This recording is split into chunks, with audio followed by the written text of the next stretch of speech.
Welcome back to the deep dive. We've got a really compelling set of sources today, all focused on a fascinating knowledge competition system called DocuPlay. Yeah, and we're really going to get into it. This is more than just another platform for online courses. It's a carefully architected ecosystem that basically turns education into a global sport. That's a great way to put it. So our mission for this deep dive is to really understand something they call Docugaleagues, which are often marketed as the Knowledge Olympics. Right. These are these highly structured competitions based on, specific documents, and they're targeting students of all ages, using everything from demographic data to cultural texts like the Bible. And the core mechanism here, and this is what we really need to dig into, is what the sources call intensive gamification. Okay. We're going to analyze how this design tries to hit two massive goals at once. First, motivating students to study deeply, and second, providing sophisticated, verifiable proof of that knowledge. And they're aiming high with that proof. They claim it can create a ranking system that could ultimately surpass traditional metrics, like the PIASA scores. Exactly. So that shift from just an occasional test to this continuous certified knowledge, that's the whole pivot point here. We're talking about learning becoming the same thing as winning a measurable, sponsored, global competition. And critically, the documentation makes it clear this certification isn't just about a high score. It's meant to be a really robust professional credential. Okay, let's unpack this then. How do you take something as, frankly, dry as studying statistics or public data and turn it into this massive sponsor-funded global competition? Where does it even begin? Well, it starts with defining the game itself. Right. These Docaleagues, or Knowledge Olympics, they're very distinct because they're organized by DocuPlay around documents from a specific geographic or thematic area. Right. But what really makes them run is the financial structure. They're typically funded by a sponsor who handles all the promotion, the management, and of course the prizes. So the education itself is kind of subsidized by companies or governments looking to promote specific information. That right away creates a really interesting alignment between, say, a corporate agenda and educational content. Precisely. And the goals absolutely reflect this mix. The platform wants to promote the study and what they call self and hetero control of, techno-scientific and statistical topics, That's road control. meaning control or verification by others. So, proving your knowledge to the system, to your peers, they're explicitly trying to encourage new student enrollment, especially as a motivator for subjects students might normally avoid, like statistics. I guess if the prize money is big enough, anything can become motivating. But the platform also says its goal is to get these courses out worldwide, across all social classes, all ages, mostly through smartphones. That's a huge logistical challenge. It is. They're using this intensive gamification model to create mass awareness, to make their curriculum attractive, and to make sure the competitions are accessible on the one device that, well, almost everyone has. And here's where it gets really interesting for me. The structure isn't just about individual rivalry. It's built to create competition on multiple systemic levels. Yes. We're talking about competition between towns, between regions, even between whole countries. And it goes vertically, too. It pits entities against each other, like rival companies or different universities. And then down at the granular level, you have students at the same educational level, but in completely different areas, all competing at the same time. That just raises the stakes incredibly. I mean, if your town or your school is being measured by how its students are doing in these leagues, there's enormous pressure to perform. An enormous prestige if you do well. It's not just about passing a test anymore. It's about, civic pride and justifying investment. It connects education directly to institutional reputation. Now, like you said, the themes are incredibly broad. They go from hard census data all the way to deeply cultural or geopolitical topics. Exactly. Let's look at a few of the specific Docaleagues to really see this variety in action. Okay, the sources give us 5 main examples: DocuCensus, DocuBible, DocuEnglishsphere, DocuProfile America, and one called DocuCelebrities. Let's start with DocuCensus. That one is all about data and the economy. Right, and the objective here is super specific. It's about promoting detailed knowledge of the U.S. among its citizens, especially about the 5 administrative levels everyone belongs to: country, state, county, place, and ZIP code. And it's all sourced from census.gov. And the game mechanic is built for precision. Students score points by clicking the correct number in a solution column that's been, deliberately mixed with fake numbers. It's all about immediate recall of verified facts. But why is that so important? I mean, knowing my county's population down to the last digit, the sources say this knowledge is very useful for the economy. Hmm. It suggests this could lead to the creation of tons of small and mid-sized businesses and, in turn, more jobs. It's positioning data literacy as an economic engine. And the sheer volume is pretty staggering. They suggest that to play all the 1,000+ leagues for your area means you're engaging with this data about 3 times a day, every single day. It demands constant immersion. Okay, so let's pivot from that to something completely different. Yeah. Docuganglosphere. If DocuCensus is local data, this one jumps right into geopolitics. It really does. The goal here is promoting knowledge of the Anglosphere by comparing the Five Eyes countries, so the US, UK, Canada, Australia, and New Zealand. And the data comes from the CIA World Factbook. Right. The game is about arranging country data to match specific metrics. But the real goal, the big picture, goes way beyond just comparing data points. This is where it gets overtly political. Very. The sources state that the League is meant to promote collaboration or even political union among the Five Eyes, the argument being that their combined natural resources would allow for, quote, superior global leadership.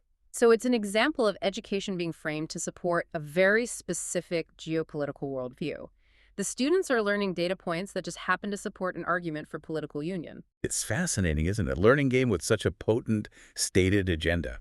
And then for total contrast, you have Docubiblee. Which is purely cultural and religious knowledge, just promoting the reading and knowledge of the Bible. And they have 2 models for that. One is complete the verse, where you match the second half, and the other is mark the book, where you have to identify where the verse came from. And this league, crucially, brings up sponsorship again. It says corporate sponsorship is expected to augment and reinforce its prestige by associating with this foundational text. It creates a commercial lane around religious scholarship. So you see the variety.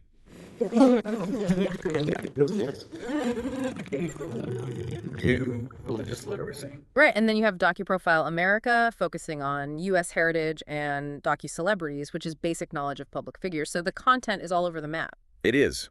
But the incentive structure is what holds it all together. The sources are clear.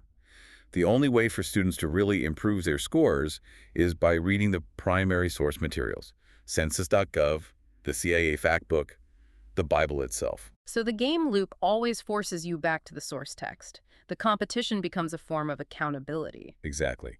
And the scores you get count directly towards your course certification and whatever prizes the sponsor is offering. Okay, let's shift gears then. From the content of the games to how the results are actually evaluated, this is where it moves beyond just a high score and into something much bigger. This brings us to what they call super PIC essays. Because DocuPlay is tracking every single assignment from every student, they build this incredibly comprehensive activity record. And this lets them classify learners into 3 main groups. Those in schools, those already working in companies, and then people just studying on their own.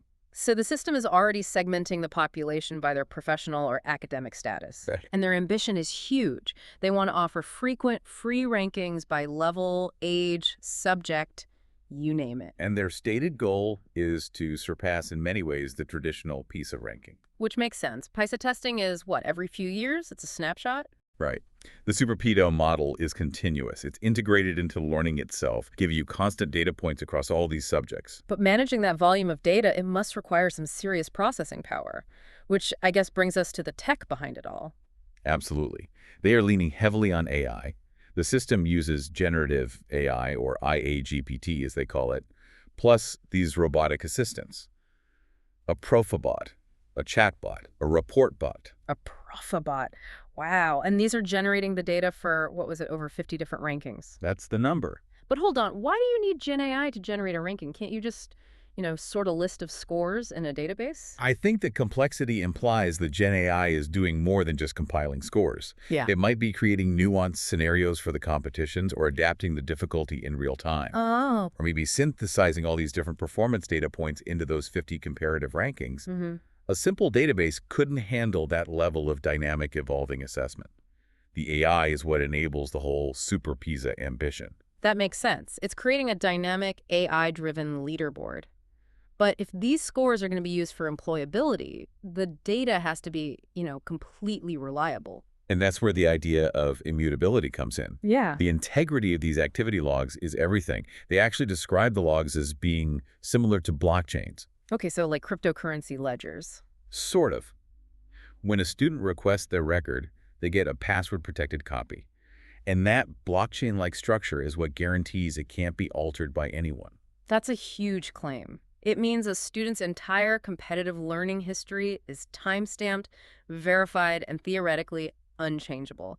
That completely redefines what a secure academic transcript could be. And that security underpins the two main ranking types they offer. First, you have the individual rankings, which just track all your activities and rank you within your group. The benefit there being, I imagine, rivalry, self-motivation. Exactly. The sources call it self-control and self-motivation due to rivalry. But then you have the second type, the group rankings. Right, which compares schools against schools, regions against regions, based on the average of all those individual verified performances. And the benefit there is more social.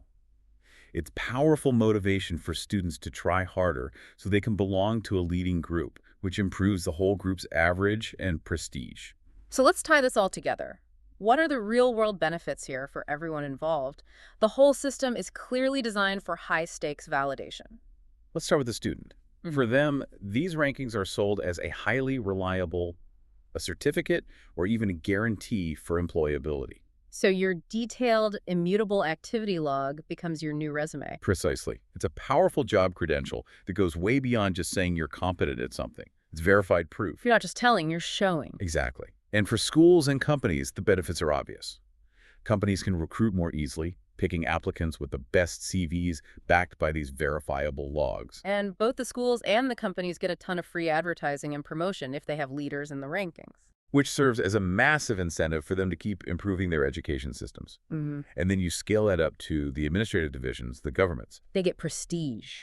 A lot of it. Yeah. Having leaders and a lot of winners in these rankings provides a really clear justification for increasing investment in education. The scores become measurable proof that your region is superior. It creates a competitive marketplace, not just for the students, but for the institutions and regions fighting to get the best performers. It's a complete closed-loop system. The learning drives the competition demands the certification, and the certification drives all the economic and political benefits. This has been a really detailed look into how DocuPlay has fused this intensive gamification, the Docugaleagues, with some very cutting-edge data management, using Gen AI and these blockchain-like logs to produce what they're calling super pi essays. And the creation of this comprehensive, immutable activity log for every single student, it really gives us a profound final thought to leave you with. If these verifiable learning histories become the new standard credential, we have to ask, how does this level of detailed, continuously verified knowledge tracking fundamentally change the value of a traditional CV or a transcript? I mean, are we moving toward a future where the paper resume just becomes obsolete, replaced entirely by an immutable learning ledger? An immutable ledger of lifelong achievement. A lot to think about there. Thank you for walking us through these complex sources today. We encourage you, our listener, to explore the implications of this. We'll see you next time.